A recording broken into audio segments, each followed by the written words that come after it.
And then the sixth reason of the enhancement of the so-called civilization awareness as well as the to provoke the culture of the civilization is economic regionalism. Nowadays, I always talk about economic regionalism in lecture 11. But here, economic regionalism is that nowadays, of course, we enter the age of globalization. But globalization, one of the main characteristics of globalization is regionalization. That is, trade within region increase very rapidly. Global trade, of course, also increase very rapidly, but not as rapid as economic interaction and trade within a region. And that is economic regionalism reinforce civilization consciousness because the interaction between people in the regions intensify. So people in the region may be more aware that they are part of members of that region. And then this region usually belongs to the same civilization. Say, like in East Asian. In the past, the interaction between East Asian is not as intensive as nowadays. So nowadays, because of the very more frequent interaction between people from different parts of the Asian, so we have a strong feeling that we are Asians, we are East Asians, and we are different from like Indian. They are different because they belong to another region. Our contact with them is less frequent as our contact with East Asians. So we have a stronger sense that, okay, East Asian is different from South Asian, from Southeast Asian. Okay, this one is I've already mentioned that the disappearance of the ideological division led to the emergence of civilization division. The clash of civilization occurs at two levels. The first one is micro level. That is, at adjacent groups along the fault lines between civilization struggles for violently for control of territory, something like this. I give you a very good example is, we go back to the map. Here, the most violent wars in the post-Cold War period usually fought along the civilization fault lines, like here. In fact, the Balkan region, that is former Yugoslavia region, is the fault line between three civilizations. The first one is between Western and Orthodox civilization, and second is between Orthodox and this was Islamic civilization, because some of the members, like some Bosnians, they're believers in Islam. So why Yugoslavians civilization fought so violently? Because it is a clash of civilization. It is a clash between, of course, different nations, but different nations, they believe in different civilization. They have different civilization identities. Say, Croatia, they have a very strong Western civilization identity. Serbian, a strong Orthodox civilization identity, and Bosnians, a strong Islamic civilization identity. Then also, like the Sudan civil war between North Sudan and South Sudan. North Sudan, their beliefs in they have a very strong, say, Islamic civilization identity. South Sudan, very strong African civilization identity. Yes. So why the Sudan war fought so violently? Because they are civil war. They are war between members of two civilizations. Okay, that's two very good examples. And also here, why Pakistan and India? It has a long-term struggle, and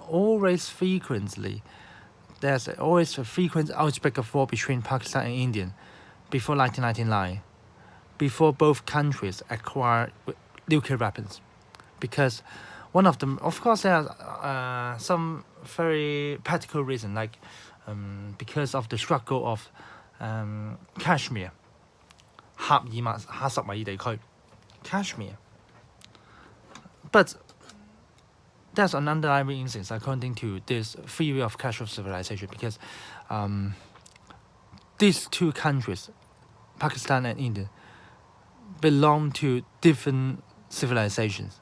Pakistan belong to Islamic civilization. India belongs to Hindu civilization. The struggle between Pakistan and India is a struggle between Islamic as well as Hindu civilization. Okay, then the second one is macro struggle. It's a struggle. It's a global struggle between countries, between nations, and between people from different civilizations for relative military and economic power, for control of international institutions, and promotes their particular political religious values. The clash between China and US nowadays can also be considered a clash of civilization. China and American struggle for the hegemony in the world. It's a clash between the Western civilization and also the Sinic civilization, and say. Criticism. Of course, this clash of civilization, there's theories. It's very controversial. The first one, I did not mention here. And in fact, the categorization of civilization by Samuel Huntington is very problematic. So why Japan is a different civilization from China? In fact, but Korea for Samuel Huntington is part of the Sinic civilization, but Japan is a very distinguished civilization called Japanese civilization. But Japan, when you visit Japan, it is quite China, quite ancient China. Some historians say if you would like to visit, you would like to have a look of the Tang Dynasty culture as well as Tang Dynasty buildings, style of dressing. Go to Japan, not China. China does not inherit the Tang civilization, the Tang culture, Tang Dynasty culture, and many of the Tang Dynasty buildings are destroyed in China, but they're kept very well in Japan. So the categorization is problematic. Of course, this is the first problem. But the second one, another one is the degree of homogeneity of civilization is problematic. It's quite controversial. Say, Islamic civilization. Samuel Huntington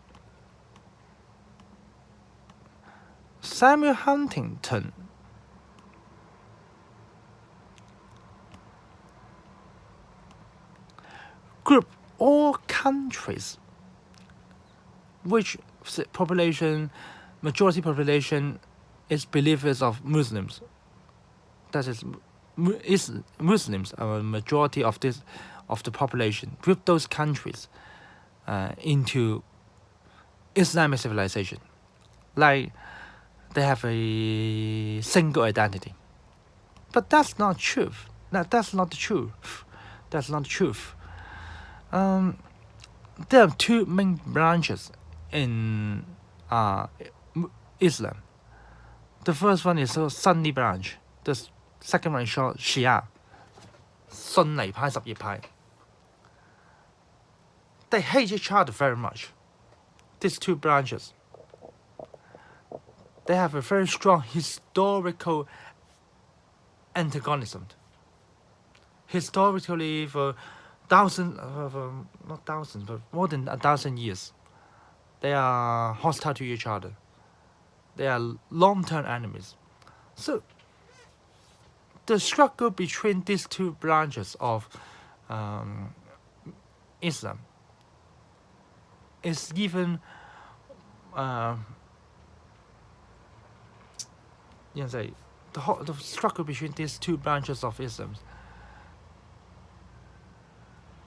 is more hostile than the struggle between Muslims as as a single civilization against other civilization, in particularly the Western civilization. So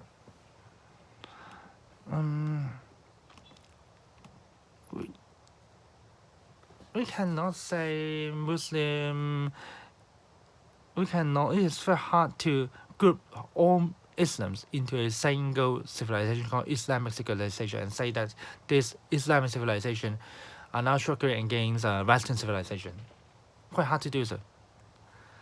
And secondly, victims of militant Islamic terrorists, many of them are Muslims. But Bin Laden say, okay, those who die in the 9/11 attack are they deserve to be killed in the 9/11 attack, even they're Muslims, because they are not the true believers of Muslims. So you see, in fact, very ironic. I call ironic. Terrorist attack usually kill people who believe in the same religion than killing people who believe in different religions. And then economic explanation. In fact, terrorism is a struggle against the economic imperialism. You can recall the core and periphery theory, as I mentioned in Natural Flee. Terrorism is a method for the periphery to struggle against the core. That's its economic reason. One of the main reasons is because people, like mostly those are peoples who live in Western countries. Minority people live in Western countries.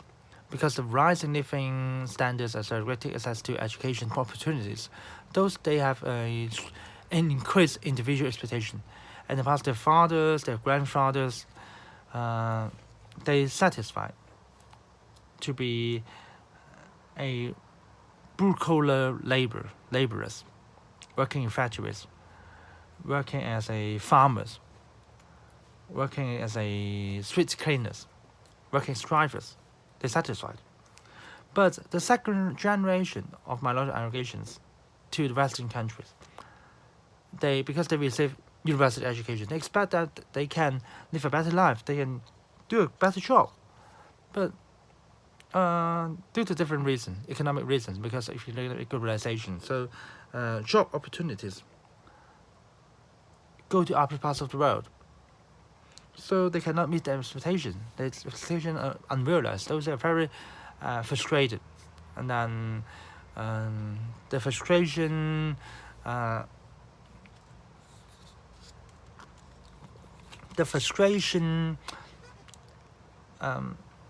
because of the frustration, they are easy to be converted to some very radical, extreme religious doctrines. So they believe in radicalisms, and then they are converted to be radicalisms, and then they join terrorist group.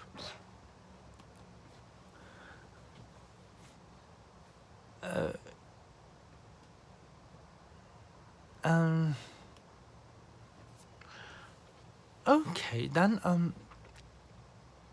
we talk about Islam and terrorism.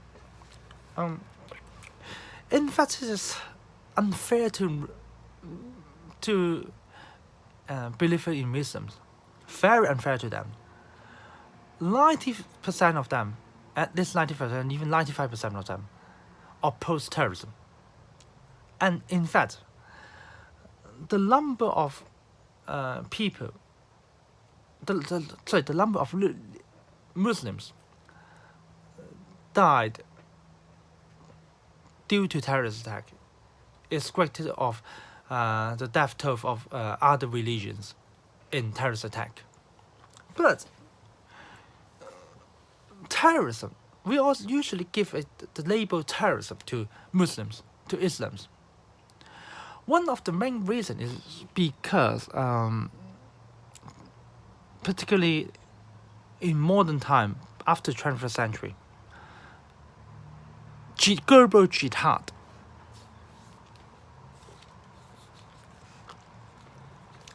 those terrorists usually through propaganda say they launch global jihad, like Al Qaeda, Islamic State. They promote that they launch global jihad. But what is jihad?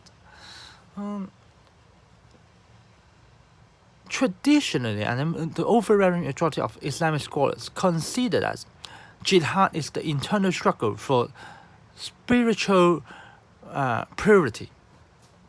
That is, internal mind. The struggle between good and evil inside your mind. It is an internal struggle, a spiritual struggle, not a war. But terrorists, Islamic terrorists, use these terms to promote their terrorist ideas, to recruit terrorism, to get the support from Islams for their terrorist attack, for their struggles. They use this term jihad. This term, you can say, is mistakenly used by, improperly used by radical Islamic terrorists to promote their war, to promote their terrorist attack. This term is improperly used for them to recruit new terrorists, and also to get support from Islams. So, but the jihad, Islamic jihad, is not only against the West, because of course the first target is the spiritual bankruptcy of the West. They hate the West because the West is too open. Like Western women can wear bikini to walk or swim on the bridge.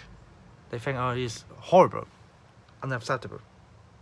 This is spiritual corruption for those radical Islams.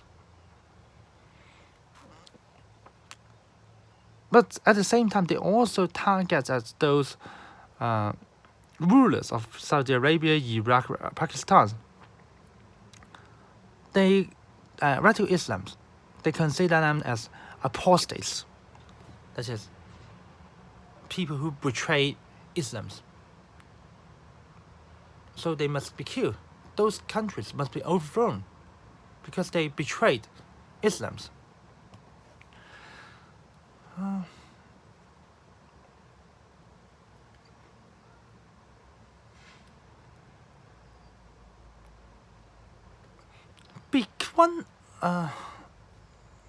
This religious, in fact, gave the mandate and sanction of the God to commit otherwise illegal and immoral acts.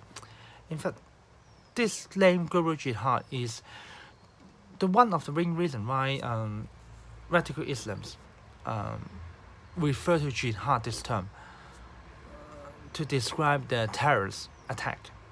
It's in fact to give the mandate and sanction of the God to commit those very illegal and immoral acts, like kill a lot of people. For instance, like Al Qaeda. We recruit terrorists by telling those new recruiters, say, okay, if you died in a terrorist attack, then after your death you go to heaven and Allah will give you 40 virgins. This kind of message help them to recruit new recruiters and get supporters. Of course, for the overwhelming majority of Muslim scholars, those jihadists or those Islamic terrorists, they in fact interpret the term jihad improperly.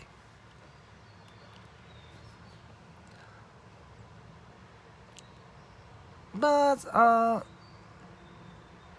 we must make a difference. Not all Islamic terrorist groups are jihadists. Like East Turkestan Islamic movement, because their goals are more secular. They just want the independence of Turkey, of East Turkestan, that is Xinjiang. So they're different from Al Qaeda and also from Islamic State. Their goals are more secular, you can say secular, and also is considered the more secular the terrorist group, more likely they can be successful. Okay, how to counter terrorism? There are 3 methods for states in different parts of the world to counter terrorism. The first one is strengthening security capacity, like the strengthening of airports security. The U.S. sets up a Department of Homeland Security, and also development of global counterterrorism network. But this kind of strengthening of security capacity has 2 undesirable drawbacks. The first one is infringement of liberal democratic values, like the U.S. authority gathering, U.S. authority, FBI, CIA tend to gather intelligence related to terrorism by methods which in fact damage the privacy of U.S. citizens, like to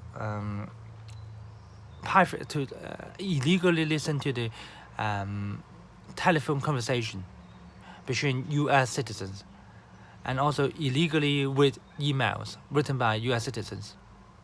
And this arose anger. Like as I mentioned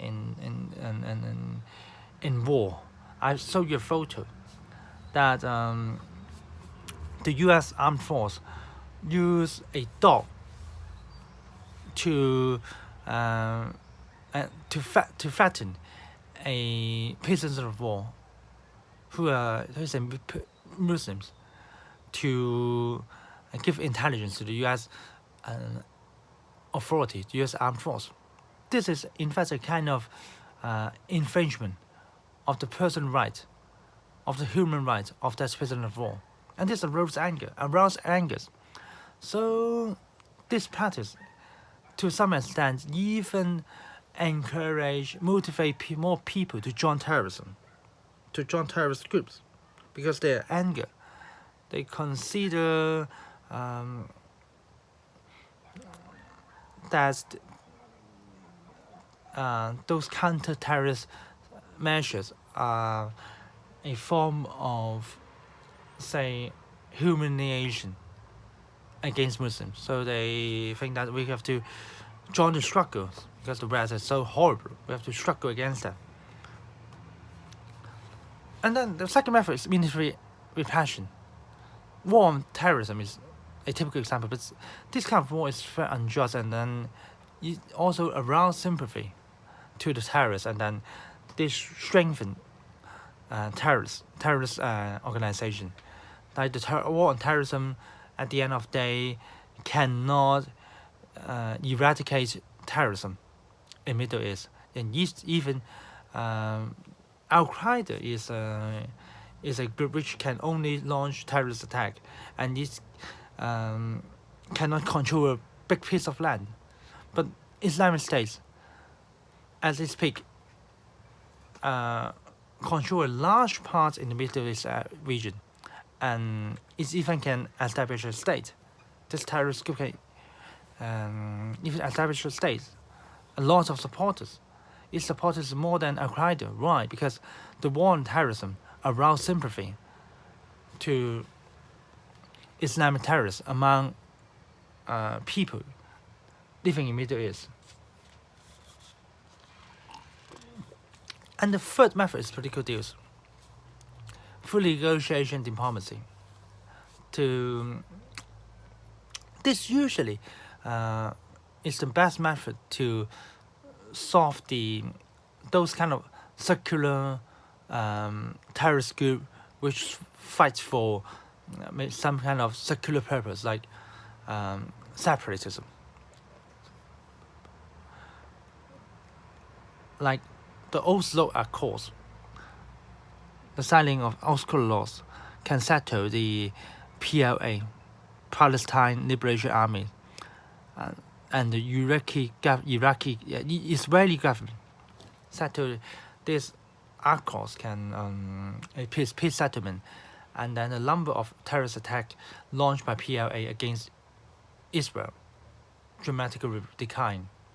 Also, still there, this settlement, the Israeli government allowed Palestine to rule some parts of Israel. In return, PLA stop other terrorist attack against Israel. And then often Ireland peace process, which, as I mentioned in the last video clip, is a settlement between the British government and the IRA, Irish Republican Party, Irish Republican Army. Then this, after the signing of this peace settlement, then there's no longer any terrorist attack in Northern Ireland. Okay, thank you.